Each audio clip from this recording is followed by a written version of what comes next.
Hello, everyone. We are welcome to the Wednesday edition of the Hockey Buzzcast on HockeyBuzz.com. Now with less Maple Leafs. No, just kidding. I got some, get some emails. We get some emails. It's funny. Like, I'm sorry, guys, but they're kind of the story right now. Like the Predators, the Leafs. They're kind of the story. We're going to talk about these two teams. They're the 8th seed beating the 1st seed, and yes, we have a lot of Leaf fans out there, and we have a lot of Predators fans out there. So we will talk about other teams today. We will talk about some other things. I wrote a story today that we can discuss as well briefly. That was just, 5 players that you might not realize are very susceptible to being picked up on the waivers. And we can't talk about a team that's not in the playoffs like the Buffalo Sabres. Yeah, and controversies starting there, which I am not convinced is true, that story. So because I was talking to people about it. We'll get into that though. Okay. But let's start off like right away because we got to get Mike's heading up to Toronto, so we're going to start the show right off the top here. And yeah, I think I saw Mike in Toronto. Mike, did you have a cigarette hanging out of your mouth? That's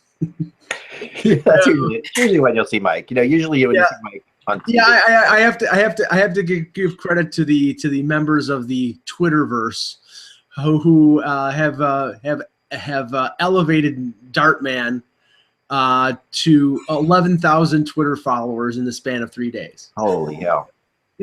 That's great. Wow. It's a beautiful thing. It's so funny. Every year something. There's somebody, yes. Next year they're going to be, it's only a matter of time before action figures, right? I mean, we got to get, Dartman action figures going. Wasn't there a movie called with Liam Neeson called Dark Man? That was very different. Yeah, that person was a superhero. This guy is an everyday. To me, an everyday schlub. That's what he is. But an everyday schlub who was on the dais in Maple Leaf Square with our buddy Steve Dangle and took a picture with Austin Matthews' mom and dad. It's like it's unbelievable. It's hilarious. It's great. No, that's awesome. I think it's funny. To me, this reminds me of I listened to the Simpsons podcast called Everything's Coming Up Simpsons. It's a really funny podcast where they go into depth with one episode from the past. And I grew up with the Simpsons, and I still watch it. We all did. It's been on for 20-something years. I know. It's going for the 29th and 30th years. Yeah, 30th years. You're right. It's like 30 years. It's crazy. Yeah, I was a teenager when it started. I know. I mean, I had Simpsons parties as a kid, with friends and everything. So some of my favorites, and one of my favorites is Dancing Homer. The Dancing Homer episode. Which is this, and this is where Homer, one time is just starts dancing on the dugout during an intermission at the baseball game. At the baseball game, Isotopes game. Yeah, it becomes a celebrity for a while. This is what every year you get this kind of thing, and this is so perfect. Yeah, there's a Simpsons episode at this point for everything that happens in life, and they're well, like the Blues guy from last year. We don't see him this year. We have no idea where he is. Oh yeah. So this guy is we should get him on the show if the Leafs win this round of the playoffs. We're not getting him on the show. I am drawing the line. Well, I'll never mind. Like you have access to him. Do you know him at all, or can you get to him? I've never met him. I mean, I was within 30 feet of him on Monday, but I've never met the guy. No. We're not booking him on this show. Not. If you get within 30 feet of him again, you got to write a story about him. That's pretty good. I think everybody's written a story about him. That's fine. Everybody's written a story about him. That's I know. That's a hand me. That's a give me. That's what I'm saying. It's a give me. No, but it's like a fly ball to center field, Mike. It's like nothing to it. You got it's passe. I'm not doing it. I'm concentrating on. It will be. I'm concentrating on the team, maybe on the experience of Maple Leaf Square, but I'm not writing a story about Dark. Okay. Sorry, he's a good guy. I have nothing against him, but I'm not writing a story. No, definitely not. I think it's great. I mean, I was there. I remember when the Blue Men were there in Vancouver. I was there for that whole thing. I thought that was hilarious. I mean, they were hilarious for a while, and then they kicked him out, right? Well, they were getting. Well, yeah, because they were doing pelvic thrusts against the glass. The Blue Men suits don't leave much for the imagination. Right. So that was the issue with them. Yeah, they were. You have to be a brave man to wear a unitard. They were. Yeah, they were. I mean, there are some of my funniest moments of those kind of things. A lot of them do come from like the when a guy's in the penalty box and what happens behind him in the penalty box. You've seen that. Like I remember one that's just very famous with Edmonton and Calgary during the heyday of the Battle of Alberta when behind Theo Fleury, someone in Edmonton held up a sign that just said Fleury is a weenie behind, that was just something that was a big meme among me and my friends growing up forever.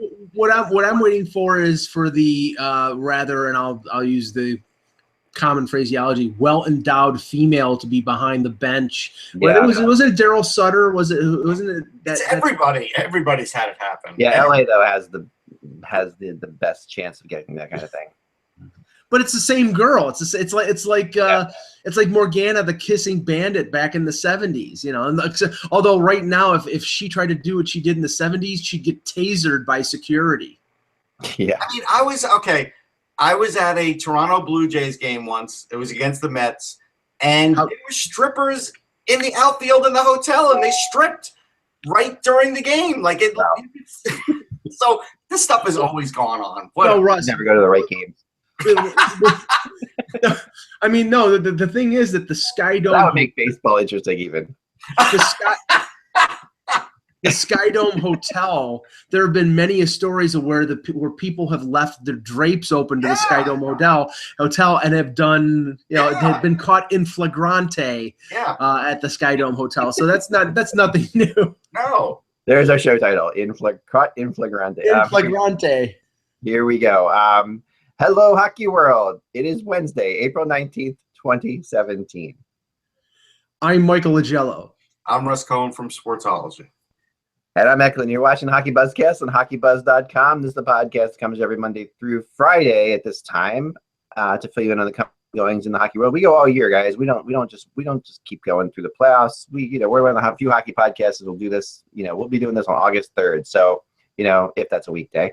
And but I'm just saying that we will be doing it that way. Check the calendar. I should check the calendar before I do that. I swear I'll do a show on August 3rd now, no matter what. I promise. We got a lot to talk about. We got games last night. But actually, the breaking news today, Rich, is we're sort of following, and it's a little bit controversial right now. But according to WGER, in Buffalo, the Sabres. Well, first of all, the Sabres are having a meeting today. Murray is meeting with the ownership on Wednesday.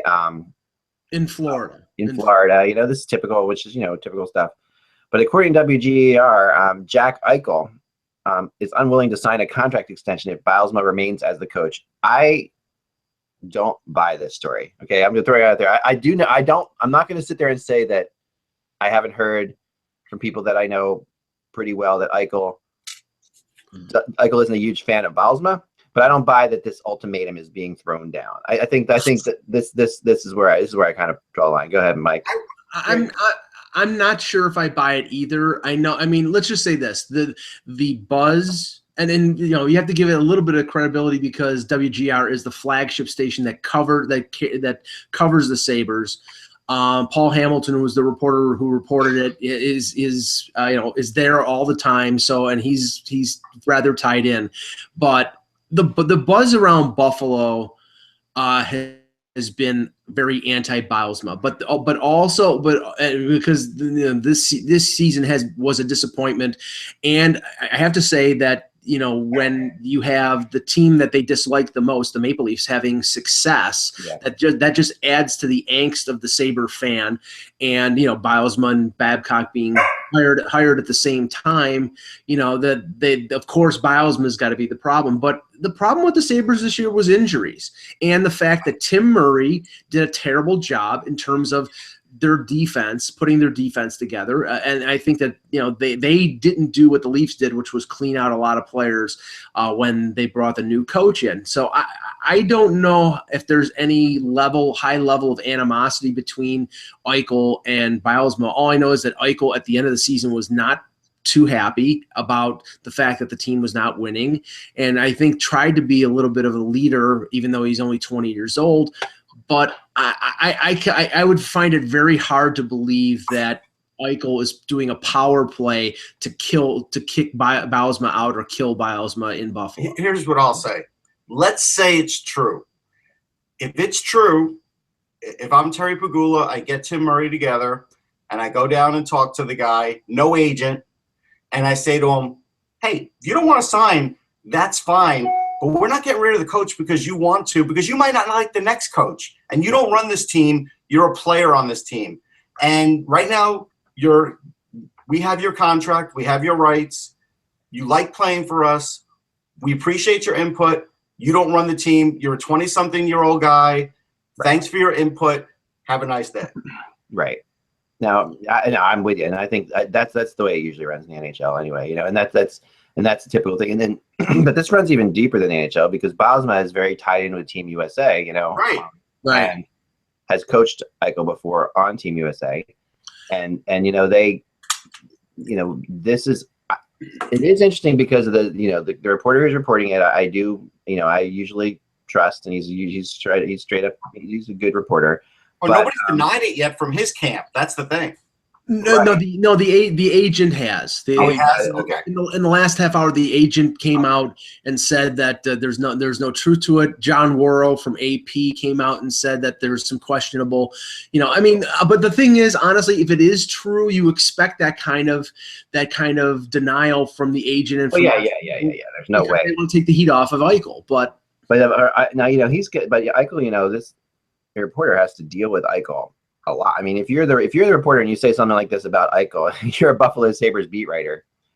That's a tough call to make without having some kind of truth to it. Because that is something that you're going to have to, unless you think Eichel's going to be out of there, you're going to have to deal with Eichel for the next decade, of your job. So. Right. I mean, you're a Buffalo Sabres beat writer on the station that carries the Sabres. So I'm sure that was thought about before the I's were dotted and T's are crossed. How did he say it exactly? Because I didn't see it. I mean, because a part of me was thinking, did he say this like, I wonder if this affects? No. It was. I'll pull up the direct context, but it was not like a theory. It was okay. Let me pull it up and I'll. Just think about this. Go to your own life, Eck.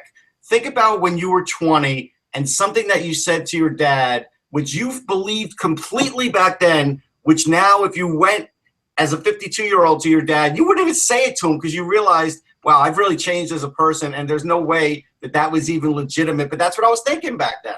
Yeah. I mean, my dad was a lieutenant colonel in the Air Force, so I didn't say much to my dad. But even your mom. I'm just saying. Anyway. No, but I get what you're saying. I totally get what you're saying completely. That was Here you go. Okay. Inside sources have told me, meaning Paul Hamilton, that Eichel has no desire to sign a contract extension this summer if Bylsma remains the coach. So quite a bit hinges on the meeting in Florida. Okay. And then it extends. This is updated. Eichel's agent has told WGR TV that he is 100% on board, assuming negotiations go well. See, this is the thing that's a little fast and loose here, and then I'm not saying Paul Hamilton's got it. I get it. No, I get it. But you know what it is, Mike? You pay us enough, it's fine. Well, no. This is that's the way I'm hearing it. Well, Eichel has that much of a choice because he's sort of he's got to stay there for a while. If he's going to be an NHL player, he's going to be there for a while. He is locked in. He's got no. This is Jonathan Drouin part 2.0. If he decides, okay, I want out of here. Very different personalities. That's why it's kind of surprising that Eichel would do this. I mean, but I'm saying he has no leverage. I mean, what is he going to do? Go play in the KHL? He's coming off of his entry level deal. He's going to be under. He would have to give the Sabres, I believe it's 4 years until he's a UFA, so he can't go anywhere. No, but this is again. Go back to your own working life, except for you, Mike, because you're doing a show with your boss, and I don't want to implicate you, but go back to your own working life, Eck, and when you went in for a raise for any job. You didn't like every job you were ever in, neither did I, but you were willing to overlook it if they paid you an amount that you felt like was like, okay, now I can forget about this. And to me, that's what that sounds like. I don't know. I don't know. I read it again. If the negotiations go well, what does it mean? If we're paid. Right. No, I mean, of course. Well, he said he is 100% on board, assuming negotiations go well. Eichel's agent Peter Fish added that Bylsma's status has nothing to do with it, meaning Eichel's contract. Fish also told bottom line he's a competitor. He's pissed his team isn't in the playoffs. He places most of the burden on himself. The whole situation is very misunderstood. Like that, if he got, he shouldn't have gotten hurt. I mean, Eichel put it on himself is like crazy because Eichel did everything in his power to get them there. Of course he did. I mean, and he's that kind of player. And so did Bilesma, by the way. Yeah. No, and so did Bosma. Bosma has his own way. He did a good job. I got to say this again. That team had very little going for them in, what was it, the month of January, December to January, and he was winning games with barely any players there. I mean, injuries killed the Sabres. They, not only did they lose Eichel for the first 6 weeks of the season, they lost Kane for a while. They lost Oppozo at the end of the year. But okay, look at this team and look where the problem is, and look at the fact that they traded a young defenseman to Mark Pysyk for Dmitry Kulikov, who gets injured in the preseason and can't play a full year. Yeah. Josh Georges, who's slowing down. Zach Bogosian, who's one of the most overpaid players in the NHL. This is not on Bilesma. This is not on Eichel. That's on Tim Murray. Yeah. So I think that the focus in this situation is, I don't know whether Eichel said this or not, but the focus in terms of blame should be on Tim Murray and not on Dan Bilesma. We've been hearing these rumblings all year. We have. Yeah. Whether they're true or not, we've been a lot of players have said this about Bilesma too. But at the end of the day, Bilesma has had results. He's done well, and he's won, and they liked him. They liked him on Team USA. They did, and even though he got a lot of ripping for the way he ran the lines, and and Bilesma's argument is always that the argument against him is always that he's too standoff a coach. He puts his lines there and he lets those be the lines, regardless. And that's, I never know whether that's better or not. Actually, I've talked to players about it. And I said, do you think it's really great when they switch up the lines and suddenly you're playing with somebody else? And because you always hear this, oh, they're changing up the lines to get more offense. Well, if they could have gotten more offense, wouldn't they have used those lines in the beginning? It's like, that's the way. I mean, it's always funny when they say, okay, we're just changing up for the heck of it. And I do think there's something to that. We put players out there and you get different chemistries going, but that's not Bilesma's way. Bilesma's way is like, I'm going to put out what I think are the best lines all the time, and the players have to take it from there. And that's the way he does it. He's not going to make those subtle changes in the middle of games too often at all. So and there are some fans who really get frustrated by that, and some players who get. But it's not a matter of Bilesma not trying. It's just that Bilesma thinks these are the best lines we have. So why won't we play Here's how we'll know what this situation is like. Will they come to a contract agreement or not? If they don't come to a contract agreement, then we'll know there's something really there. Yeah, I mean, this is going to be a big negotiation. I mean, don't get any mistake there. This is going to be. I mean, this is a big player, and he is. Well, here's the difference. I think the only difference here is that maybe the Sabres want to sign Eichel to that big 7-8 year extension, and maybe if there is some animosity here between Eichel and Bilesma, that instead he opts for the bridge deal and doesn't lock himself into the Sabres long term. But in the end, I mean, I think one way or the other, now or 2 years from now, Eichel's signing a long-term deal in Buffalo. So I think this is panic for nothing, and we don't even know if this situation is as it is stated in the article. So unless you're Lindy Ruff or Dave Tippett, players outlive coaches, period. Yes, exactly. And he's 20 years old, and he is the cornerstone of the franchise. And I don't care about the second place mentality of the Buffalo fan who thinks that they got job because they got Sam Reinhart instead of Aaron Ekblad, or Jack Eichel instead of Connor McDavid. You got two good players. Now the problem is that your general manager has to build 18 other players around them, and I don't think has done a very good job at that. And they don't have to be buddies. They don't have to do what Buffalonians do and go bowling together, because there's not much else to do in Buffalo. They don't have to do that. It's they could just exist. It's fine. No, it's this is Remember, I live here, Russ. Remember. This is And Mike, are you in a bowling league? Yeah. So what? All right. So just it's just you're making it like it wasn't an accurate portrayal. It's an accurate portrayal. Let's move on before we piss off people in Buffalo. I spent a week in Chihuahua one afternoon too. So yes, I know. Holiday Inn near the airport. Thank you very much. Yep. All right, so here we go.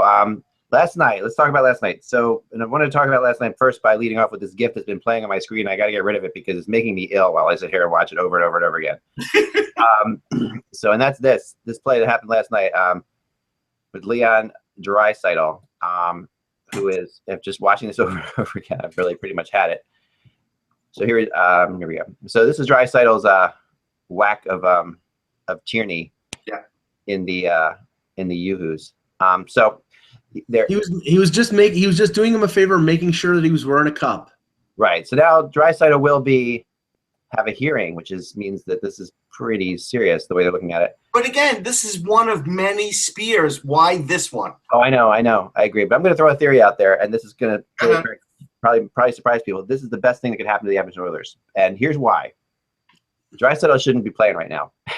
I mean, if you watch, I've talked to a lot of people, and he's hurt, and he's not playing nearly at the level he should be playing at. Anyway, give him a couple games off, get him better, deal with the fact that, okay, yeah, you want him in there, but you're not getting any kind of. I think Draisaitl. Who's next man up for the Oilers? It's not going to be great. No, it's not. Well, but the frustration, like this, the Draisaitl's frustration level is apparent here. Like he's playing. I mean, they're limiting his time right now. He's obviously injured. A couple days off is not going to kill him, and I don't think, and he's not really bringing anything to the table right now. And this is the second best player on that team. So to me, Ross, I'm wondering this. I'm wondering, and Todd McClellan may not want to go this way because it's an inexperienced player, but this might be an opportunity for Jesse Puljujarvi because Bakersfield, their AHL team, was eliminated from the AHL playoffs. They called up all the Black Aces, and you need a top 6 forward, a guy scoring forward. Probably not, but I think that maybe you move. It might cross their mind. I can't say no. Me personally, I think it will cross their mind. Personally, I would not do that. But here's the thing. So we might as well talk about this game. I didn't watch much of the game. I saw highlights. But the one thing is apparent. The one thing I said leading into this game was, let's see if Edmonton can win another one at the Shark Tank. Yeah. Not only did they not win another one, they may have seen the wheels fall off Cam Talbot because he's played too many games. Yeah, I watched it up till 5-0. Then it was basically like a mercy pull. I needed to get some sleep, and it was 5-0. There was no way they were coming back. They looked. I mean, really, San Jose outgunned them, outmanned them, smothered them, annoyed them. They did everything that they possibly could. Talbot was not up to the task. And now it's very possible that Edmonton can bounce back in Game 5, but here's where the experience of the Sharks really comes to the forefront. Absolutely. And not championship pedigree, but they got to the Stanley Cup final last year based on the depth of their roster and the players that they have. And I think finally after 4 games, they're starting to play the way they need to win. So it's going to be a tough Game 5 for Edmonton in Edmonton. Yeah, they finally got a bounce too. I mean, the Sharks weren't getting any bounces in this series at all, and they got a whole bunch of them at once. I mean, and not saying they outworked Edmonton in every which way, and they outclassed them in every which way. And it was really a case too of, in the NHL playoffs, the things are so tight that there's a reason that you saw Columbus win last night. It's a desperation is a huge thing. I mean, oh yeah. When you have to win, and this was a desperate game for the Sharks, no questions asked. I mean, this was like they could not go down 3-1 and have to win 2 out of 3 in Edmonton. No. So they have to sit there. They have to win this game, and they have to make sure, that this is going to happen. And that's why you saw it right off the bat. This was a statement. This was more than that. Oh, it was more of that. As it went on, the confidence. It'll be very interesting to see how the Edmonton Oilers rebound. This is a beatdown, like Mike was saying. I did an article a few years ago, and I was looking for it today. That was fascinating because I noticed a trend in the playoffs that when a team gets blown out, they tend to win the series. It's the strangest thing. Like there's something about the fact that a team that gets blown out, it's a matter of the team that actually blows them out, often letting down, and not being able to bring up the same kind of intensity level, and the team that gets blown out really being embarrassed to the point where a good coach can make it into a one-off and basically say, okay, that game is past. There's nothing we can do about it. Let's just move on and make sure we don't make the same mistakes. But it's funny because last night was, traditionally on NBCSN was rivalry night, and last night it really was desperation night because you had 3 teams that absolutely had to win. I mean, Columbus, obviously, if they lose, they're eliminated. But the Rangers. This is desperation. Allie trying to get on my lap. Yeah, there you go. The Rangers, if they lose Game 4 in New York, that series is all but over with. And I have to give the Rangers credit, because maybe they were actually listening to the webcast yesterday, because the Rangers did exactly what I said they needed to do. They got in Carey Price's kitchen.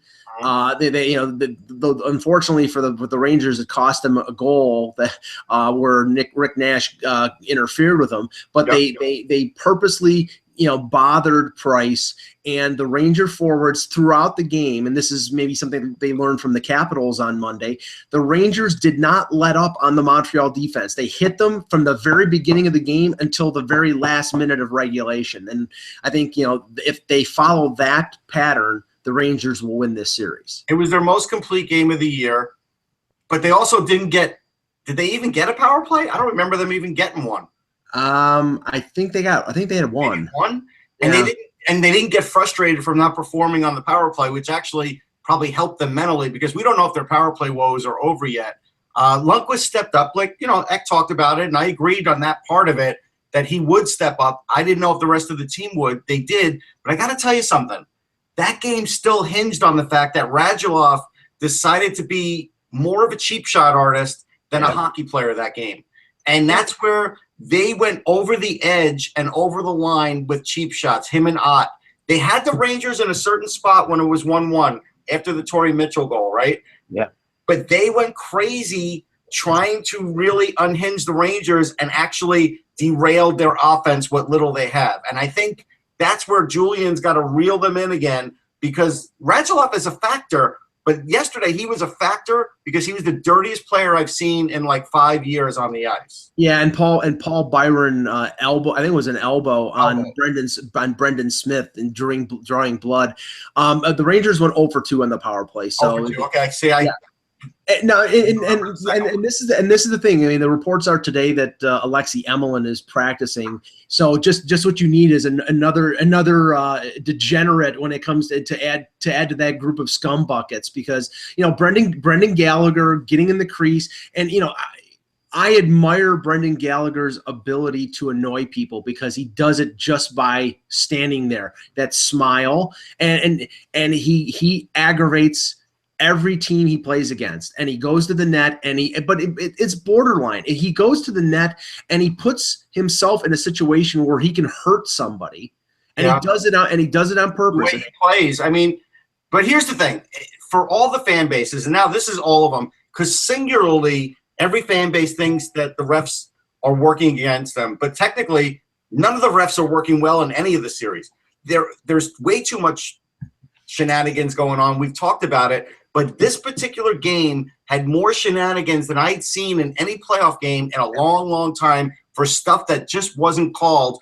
I mean, and Rick Nash finally had to do a little street justice. It's not in his way, but I give him credit. I mean, it's like, how many times can you get poked with a stick? How many times can you get hit after a play? And if the refs aren't going to do anything about it, this series could blow up on the ice, like with players fighting like crazy. And that's the thing, Ak. Markov did to Nash what Draisaitl did to Tierney in Game 1. Yes. All Markov did was all Markov got was a 10-minute misconduct. And in Game 4, I give a lot of respect to Nash, because now, after being a guy who could never score in the playoffs, I think the stat was 13 points in the last 13 playoff games, which is a pretty good pace. No, that's good. But he made it his own personal mission to go after Markov, and a couple times he cross-checked him in the back, and I'm like, you know what? That is the only way you're going to get your message across to the Habs. I don't know, to play a counter on that could really be bad. It could really be dumb. You have to do it. I know you have to do it. I get it, but it depends on how the game is how the refs decide to ref. I mean, nothing was being called. Nothing. Yeah, nothing's called until something's called. I mean, it's not like, right. So it's like I can't even tell you, if we were to go back and look at this game, we could have flagged probably 7 or 8 penalties. Agreed. Oh, yeah. Agreed. Yeah, no, I don't disagree. Let's also talk about Carey Price. While Carey Price played well, he didn't look confident. No. At all. No, Yeah. and he didn't look confident. Russ, the only game that he looked confident in was Game 3. In Montreal, he did not look confident in the first 2 games. Maybe it's because, the Montreal defense is not as strong as they normally have been. I mean, they're playing Jordy Ben on the second pairing, and you have to give Vigneault a little bit of credit because he followed what you said. He put Buchnevich in there, and I thought Buchnevich had a pretty good game, and so did Zibanejad. No, he did, and Zibanejad, they finally let take some face-offs late in the game, and that was smart. So he did change some things. Look, end of the day, Lundqvist won the game for him, though. And Lundqvist is outplaying Carey Price. And if you would have put a gun to my head before this series, I don't know if I would have said Lundqvist would outplay Carey Price. And I've watched Lundqvist his entire career, except for what he did over in Europe. But yeah. I have the most respect for him. And I got to tell you something. We could all say Ryan McDonough's the captain, but after a game like this, when you go in the locker room, Henrik Lundqvist is the leader of the Rangers. Don't ever mistake a captaincy or anything else for this team. He is the absolute leader of this team. Mm-hmm. Yeah, and I think, and I actually got the impression too. I wasn't in the locker room last night, but just from talking to people around that, Rick Nash was the captain last night too. Like he really did. He did. This was the most I had ever seen Rick Nash do to impose his will on a game. And Mike, I think because of the last game where we did see some times that he was timid, he probably told himself, not again.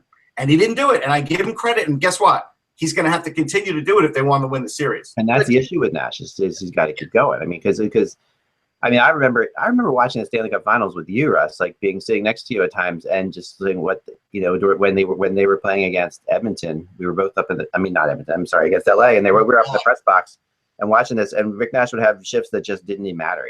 Those shifts he would go on the ice and not even touch anybody and skate back. We would specifically watch his entire shift, and he would do nothing. So. Well, Russ, didn't they move Stepan? Well, Stepan's normally not the center between VC and Nash, right? Because they played him at times with Nash and VC, and I thought that was more effective than. I think they did that because Stepan's been having a crap series. Yeah, but it. That's the funny thing. Right now, the Rangers, they got a goal from Jesper Fast yesterday, so that you're talking about their fourth line. That was a heck of a goal. But they're not getting great performances out of Kreider, out of Stepan, out of JT Miller, and I mean they need they've been winning basically. And Kevin Hayes was sort of out there in space again too yesterday. He was. Yeah, I don't disagree. So the other game last night, obviously, we talked about the Penguins and Blue Jackets. The Blue Jackets got, they got goals from guys like Jenner. They needed to score. They need key players. They need some of their bigger players to step up. And this was an example of the Zach Werenski shirt, because I love the shirt. Yeah, I saw that. That's great. I do. Well, Werenski actually gave a signed jersey to the guy who made the shirt, which shows how cool Zach Werenski is because he really does get it. He really does. Oh, yeah. I'm happy. I'm happy for the Blue Jackets. I'm happy for Torts because he with his shtick yesterday. Yeah. The Blue Jackets got. What song do we think Torts put up? Do we think that Torts asked them to put a particular song on the iPod? And if they did, what do you think that song would be? I'll tell you what I think it would be. It had to be Taylor Swift. No. John Tortorella would put on My Way. That's what he would put on Frank Sinatra. But let's face reality here. The Jackets played their best game of the series and they held on by their fingernails to and the Penguins did not play a good game, and it was 5-4, and the Penguins had a chance at the very end to tie the game. So it's a Pyrrhic victory for Columbus, but I expect this series going back to Pittsburgh, that Pittsburgh's going to put the series away. If they don't, then they have something to worry about. But and all the pressure is on Pittsburgh to finish it out and get a little rest before round 2. But I just don't see Columbus being able to go back to Pittsburgh and win that game. That'd be surprising. So. Here's the Zach Werenski shirt. It's really awesome. You gotta love it. I think this is great stuff.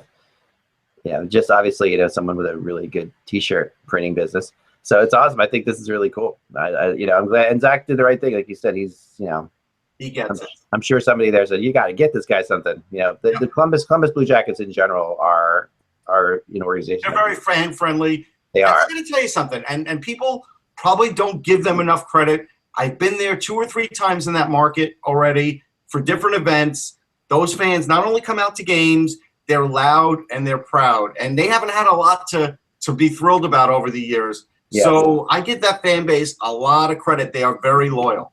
Yeah, they really are. And you're right. And this says an organization that has had some really lean years. And lean years to the point where, and then not even like getting a top draft pick the years, just like where they weren't so terrible. They've always been good enough that they avoided getting, a really good pick. But yeah, this was just impressive. And I think that, I don't see any way the Penguins lose this series either, obviously, but if they lose Game 5, it'll get fun. Put it that way. If for some reason, if it goes back to Columbus for Game 6, it will be fun. There's no question about that. Whether or not the Blue Jackets can pull it off it's all going to be up. It's really going to be up to Bobrovsky in my mind at some point. That's what it's going to come down to. He's got to steal them a game in Game 5. He's got to play out of his mind and get him a win there. If he does, it'll be interesting. Before we get into tonight's games, real quick, I just wanted to go through my story today on Hockey Buzz, and I've been doing a lot of research trying to set up for the rumors that are coming up. They're going to be coming to us fast and furious in the near future here regarding the Vegas Golden Knights and the draft and the trades are going to have to happen leading up to that expansion draft so that teams can protect guys. And I came up with 5 guys. I actually came up with 10. I'm going to release the next 5 tomorrow. But I came up with 5 today that I thought that these are 5 players you may not realize could be Vegas Knights. And they really could, if nothing is done, these players will. And these are players that have to get either traded or something else has to happen to avoid that from happening. And they're not really in a particular order, but I did start with Matt Murray. And just to the point of, and people are, sort of coming at me hard for that, but I'm telling you what, it's possible. I can't say it's impossible. Yeah. I mean, the bottom line is, we've talked about it many times that, that Marc-Andre Fleury holds the cards here, and his agent, who is Alan Walsh, is another, is someone, not someone who's necessarily going to do any favors to the Penguins. I mean, there's no better situation for Marc-Andre Fleury than to be in Pittsburgh, and we're seeing it right now, right? So Marc-Andre Fleury wants to be a Penguin. If he wants to be a Penguin, and what would happen here, what you would think would happen with all these players, but with Matt Murray, is that they would try to trade him. If they would run into a situation where they would try to move him, because you're not going to just let him go for nothing. This guy's potentially, like, I really put Matt Murray up there as one of the top 5 goalies in the league potentially.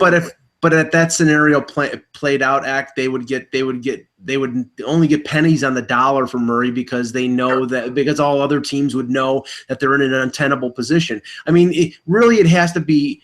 I mean, Alan Walsh would really have to put his slimy little fingers in this to, not have Fleury waive his no move clause. And he does that. I'm thinking now. It's not often I use my brain. Okay. I'm thinking here, and especially on this show. But here's my thought. So let's say Matt Murray does end up in Vegas, whether it be the draft or some sort of trade. Right. They still could flip him to another team that could give him great assets. That's desperate. Right. I mean, yeah. I disagree with the point that they would get pennies on the dollar for Matt Murray. I think that even though teams know that they're going to lose him, there's teams out there that are going to be looking and say, you know what, we could really use Matt Murray.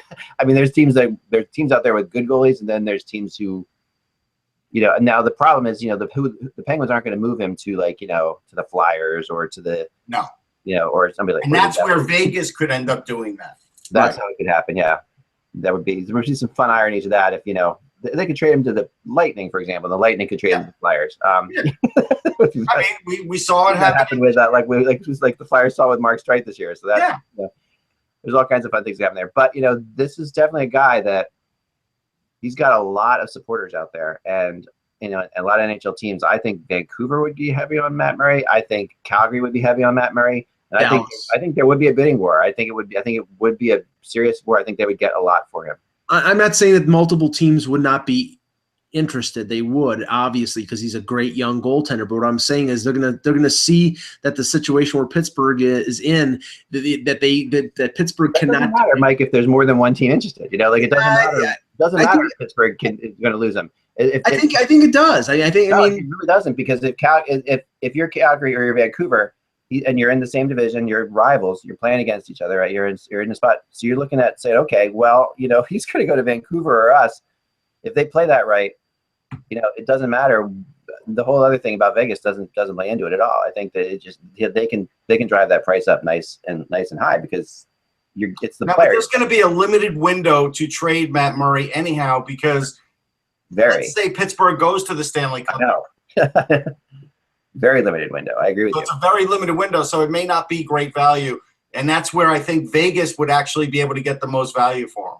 I can't imagine Rutherford not being able to pull off something though. Would give it a couple days, like just in a couple, like the way he is. I think he would. Listen, I mean, there is a point where even Jim Rutherford's going to hit a brick wall, and this could be the point. I mean, it just But I don't think with Murray is way more easy to trade than Marc-Andre Fleury. So but okay, it's easier to trade him because he's young and he's inexpensive at this point. But the problem with Pittsburgh coming the other way is I think they're actually depending on clearing the money that they would clear by getting rid of Fleury at the end of the year. It's 5.7. Yeah, and the thing is, the quality coming back to Pittsburgh in a deal for Matt Murray is probably going to be more expensive than Matt Murray, and that team cannot take on salary. No, it depends what they want to do. I mean, Calgary, they could go for prospects. They could go. Like, let's say they trade him to the Coyotes, right? And they have 2 weeks, maybe 2 weeks to trade him to the Coyotes. Yeah. The Coyotes are going to wait till the last possible second, like any other team. And then they're going to say something like, all right, I'll give you, and I'll just throw out names like Anthony D'Angelo and maybe one other prospect. And that's all they're going to get. And they're cheap guys, so they can fit them in under the cap. Right. And that's not tremendous value for Matt Murray, but that's all you're going to get. And let's use the three teams that or the two teams, and I'll add Dallas. If it's Calgary, the first name out of their mouth is going to be probably a guy like Sam Bennett. Right. If it's Vancouver, the first guy out of their mouth is going to be a Bo Horvat, or somebody, or maybe they want to go defensively, a Stetcher or somebody that a young cheap defenseman. If it's Dallas, they're probably going to ask for Honka or one of the young defensemen. If they do that for Fleury, Pittsburgh gets cap relief. Right. If they do it for Murray, there's no cap relief. Well, no, it might be that this is not how Pittsburgh has to. This might not. I mean, if Fleury wants to stay, then that is not the goalie situation. Is not going to get you cap relief. The bottom line is you have a goalie, and you have to get your cap relief in other ways. But you have to move your goalie because you have to. Right. I mean, that's true. But I go back to the fact that even though a team's going to want Matt Murray, there's definitely going to be a limit. And if you tell Calgary it's Sam Bennett, I don't think they're making the trade. As much as they want Matt Murray, I think they will say to themselves internally, let's wait him out, and we probably can give him Jankowski and a pick, and they'll be up against the wall. They'll have to take it. What if Matt Murray comes back, in the second, third round or whatever, jumps in there again for the Penguins and wins another Stanley Cup? I mean, at some point, I'm saying this becomes really. I mean, you're talking about a goalie that's won the last two Stanley Cups. You're going to get Bennett for him. You are. I mean, I really think you are. You're not getting Sam Bennett for him. No. I don't know. Especially if you're Calgary, okay, and you're losing this series. A lot of people think because you're goaltending, okay. This is and this. But they have John Gillies. Like, they don't even have to make a trade if they don't want to. That's the thing. They would. I'll tell you what. Calgary would rather have Marc-Andre Fleury because he would bridge the gap between what they have now and John Gillies. Then John Gillies could be Fleury's backup for a couple of years. If you get Matt Murray, you might as well trade John Gillies. Right. Yeah. No, you could. And maybe that's part of it. Maybe that's part of it. It's not their plan. I don't think at that point then you're giving up Sam Bennett, and now you're going to have to trade John Gillies because you don't want him to be a backup forever to Matt Murray. Like, that's not a plan anymore. I don't think they would. I would think that the Penguins, if I'm the Penguins, I want to get a guy like goalie like that because sure. But Marc-Andre Fleury is not young. So I think you're going to get like Mark Jankowski and John Gillies. Now the name on the list that intrigued me the most was Fowler. Yeah. Okay, I don't know. I don't foresee that happening. I mean, you know more than I in terms of the inside sources and stuff. But right now, the word is that I've heard is that they basically are going to get Bieksa to waive the no move clause. Of course. So if that's the case, then they're not going to leave Fowler open to get snagged by Vegas. I just can't see. I think they're going to try to sign Fowler to a long-term extension because he had such a great year. They want to do that. They want to do that. But here's the thing: Bieksa, no trade clauses, waiving no trade clauses. There's a history there. Okay, he's not. He's not a guy who's waived. He has not waived his no trade clause before. Okay, so and he's also a guy who's his family. This was a really big deal for him to get to one place. Like he wanted to get to this place where he was going to be the rest of his career. This was a big deal when because he didn't waive his no trade clause to go to a lot of places. Well, I mean, this is the thing. We have to remember that there are going to be side deals made for this expansion draft. Right. You know, a team like Anaheim looks to be in a situation where they're going to lose something really, really good, and you know, they could lose something good as a younger player, like you know. And I'm just throwing out this name. This isn't a rumor or anything like that. But you know, if they want to keep Silfverberg, if they want to keep their defenseman, it might cost them a Nick Ritchie to trade to Vegas. A player, a good young player like that, and then Vegas picks somebody like say Dupre or one of their other defensemen. That's the price that Anaheim might have to pay to protect the guys they want to keep. But I don't think that it's going to be a situation where McPhee is going to have just this complete list of players to choose from. He's going to make side deals. Yeah. Now here's something I think that's relevant, Mike. I forgot about the Matt Murray extension. So for 3 more years, he's getting 3.7. So there is some cap relief. Yeah, that's true. And then he's an RFA after that. But again, the team that gets him, you got to hope that you'll have him for at least 4 years. But then that might be it. You might only get Matt Murray for 4 years. And you have to consider one other thing, and this might be get him maybe to a 1-year bridge deal after that, and that's it. No, I mean, it's a really cheap starting goalie. And you have to it's cheaper than James Reimer with more bang for. But you got to believe you're going to win within 4 years. Well, yeah, but you got to think that. And I mean that to me is the way it goes, right? One other thing that has to be considered when it comes to Matt Murray, he's been in the league 2 years. He's been injured both years, right before the playoffs, both times. That has to be a concern for anybody. No, it does. It does have to be a concern. And he also got injured this year in the World Cup. So I mean, he's been injured. He missed the World Cup of Hockey for injury as well. So he's had 3 injuries really that were pretty at inopportune times, like that for him. So yeah, I mean, Fowler is now you have to also think about who's picking this team, and that's McPhee, right? So there is no better looking name out there than Cam Fowler if you're George McPhee. That is exactly the player you want. That's exactly that's a George McPhee player through and through. This is a guy who's always built his team on defensemen like Cam Fowler. That's what he does. So I think making a side deal with Anaheim to not pick Cam Fowler would be really improbable. I think it's improbable too. I think he would say, we're going to take Cam Fowler. I don't think it's going to be a side deal to protect Cam Fowler. So you think they'll offer a different defenseman? Yes, and a draft pick. That's possible. Right, and I think the side deal would be to protect guys like Silfverberg and younger players who would have to be exposed. So basically, don't take Cam Fowler.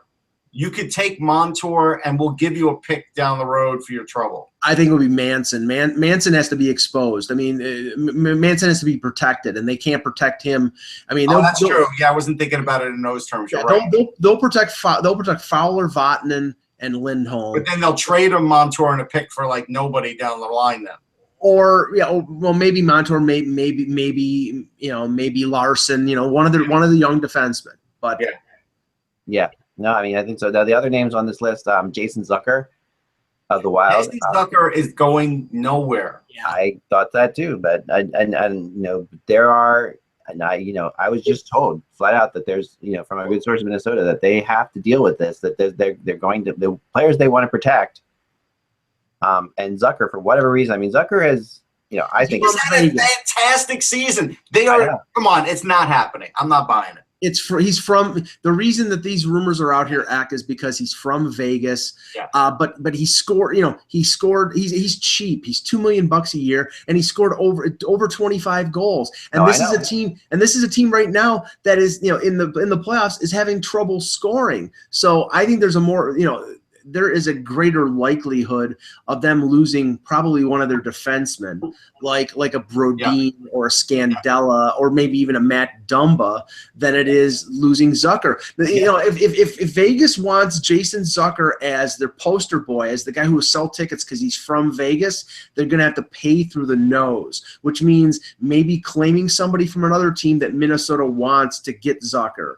maybe that's a possibility. But I just don't think I was going to say Cliff Fletcher. Chuck Fletcher is going to let a guy who almost scored 30 goals last year be exposed and picked up for nothing from Vegas. He had the 4th most goals on the team. He had more goals than Zach Parise. No way. It's not happening. And then Tyler Myers, another that player could happen. That could happen. That could happen. That's not a bad. That's another pickup that I could totally see McPhee doing. That's another player that's totally in McPhee's wheelhouse as well. Like Tyler Myers, big defenseman, puck moving injured defenseman. Injured defenseman, but you got to think But he's still young. What is he? 26, 27? Yeah, you can take chances on that injury aspect with a defender like this. You can because you're an expansion team. You can take a shot.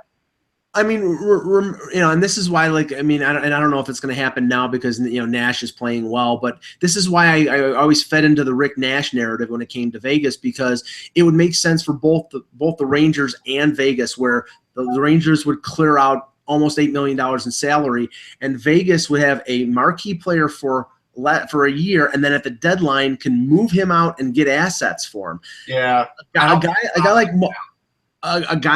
like Myers. Nash have to agree to that one, right? What's that? Would Nash have to agree to go? He would have. Yes. I don't think it's going to happen. I'll tell you who the Ranger guy will be. It'll be Kevin Klein now. Yeah, a guy like Myers who's got another 2 years left at $5.5 million. The way the market for defensemen are right now, if he goes to Vegas, if Winnipeg exposes him basically to clear out the salary, and he goes to Vegas and has a good year, McPhee will be able to name his price for Myers at the deadline next year or the year after. I will tell you the 2 players that I have heard involved with the Rangers. One is Clendening. Oh yeah, I could see that if they wanted him, but they could have Kevin Klein. Why would they want Clendening? Well, because maybe they're going to protect Klein somehow. I don't think so. The other is Grabner. Now, Grabner signed for another year. I didn't realize he had a 2-year deal. Yeah. So I think they're going to protect Grabner now. I don't think they're going to have Grabner out there. But I think Klein, based on the fact that they're barely playing him in the playoffs, is on the outs, and I'm pretty sure they're not going to protect him. Although Grabner slowed down a lot in the second half. Sure, but he still had all these goals, and for another year, he's still one of the faster guys in the league. You've got him at a cheap rate. Why in the world would you lose him now? There's no way. Agreed. Yeah, I don't disagree there. Another player that I had on this list is Nail Yakupov. Yes, now, I believe that's a good one. It would make sense, I think, for them to give him a shot. But Russ had a good point in terms of Yakupov. If Ralph Kruger comes back to Vancouver, or comes back to the NHL and is hired by Vancouver, don't be shocked if they make a bid for Yakupov with St. Louis, because he was the one coach that got the most out of him. And how about Yakupov on the line with the Sedins? How about that? Yeah, I'm telling you, Benning probably scouted the hell out of him. And right now, I think they could get Yakupov really cheap from St. Louis. Third round pick, something like that. 3rd round, 4th round pick. I think Kruger would definitely get more out of Yakupov than we've seen, since he was an Oiler with Kruger as the coach. So I do like that. I do think that's true. Yeah. Give me credit, Mike. All right, so let's go to the lottery simulator, shall we? We are at 8:59 here today. I just got a press release. Jack Eichel was added to the World Championship team. Wow. Is Bilesma coaching? I don't know. I have to look now. I don't think so, but I'm not sure about that. That would be funny if Bilesma was coaching.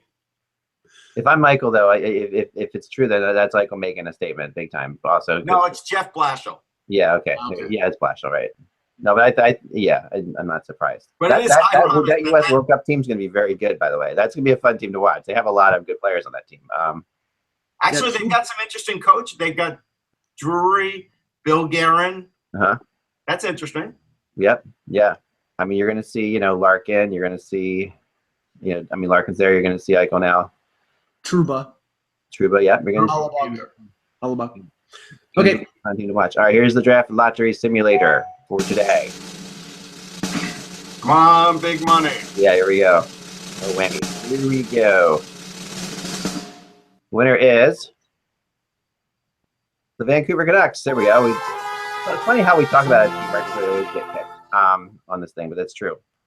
So the Canucks, and followed by the Winnipeg Jets and the Jersey Devils, who again have been in this spot for a while now. The Jersey Devils are trying to. Boy, the Winnipeg Jets, they would be. I'm telling you, that second spot is a catbird seat, and I think for the Jets it's good because we perceive they have enough defense, so they could get Nico Hischier, and that would really, boy, I gotta tell you, they'd be scary if you put Hischier with Scheifele or Hischier with Ehlers. Like, they would be really scary, and I think you might go that route. Vancouver, though, look, Vancouver really needs anything. So they're one of those teams that they'll take the player that they have highest on the board. The Devils could, Devils could go defense there. They could, or they can go for another offensive player. They're another team. But here's the thing. I saw the Flyers were like 7th or 8th or 9th. They've only gotten picked once since we've done this. I don't know what that means, but the Flyers are 13th. The 13th on the list, yeah. If you don't make the playoffs and you go 13th, 14th, or 15th, you're not that happy. You're really not. I mean, the two teams here that Toronto wishes they were, the Islanders or the Lightning, Toronto would rather be there at 14 or 15. But that's where they are. But anyway, a joke. It's a throwback joke. I got it, but I didn't want to make too much out of it. I'm not going to make too much of it at all. Anyway, remember, without the buzz, it's just hockey. Have a safe trip up, Mike. And we will enjoy the games tonight, guys. We'll plan to talk about tomorrow. Tonight, man, I'm really pissed off that the Nashville thing is delayed, like that they delayed that at night. Like I hate those games. I hate when they put those things in the middle. I really am a big fan of just the every other night. 30-year-old Eck wouldn't have cared. That's I was always pissed off. I mean, this sucks, and I don't know who it benefits. We'll talk about that tomorrow. Who it benefits in the series? It might benefit Chicago. Remember that the buzz. It's just hockey. We will talk to you soon.